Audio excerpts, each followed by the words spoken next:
Friends, ఇప్పుడే అందిన వార్త.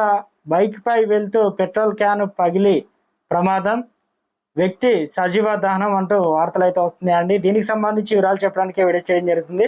చాలా మంది వీడియోస్ ఉన్నారు కానీ సబ్స్క్రైబ్ మర్చిపోతున్నారు. దయచేసి ఛానల్ సబ్స్క్రైబ్ చేసుకొని బెల్ ఐకాన్ ఆల్ ట్యాప్ చేయండి. ఇటువంటి ఇంపార్టెంట్ ఇన్ఫర్మేషన్ మిస్ అవ్వకుండా మీ ఫోన్ నోటిఫికేషన్ రూపంలో వస్తుంది.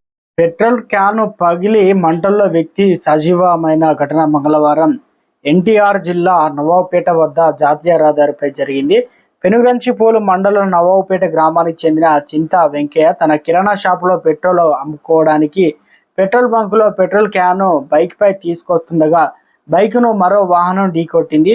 ఈ ప్రమాదంలో పెట్రోల్ రోడ్డుపై పడి మంటలు చెలరేగాయి. ఆ పెట్రోల్ మంటల్లో వెంకయ్య పైకి లేవలేని స్థితిలో పడిపోయాడు.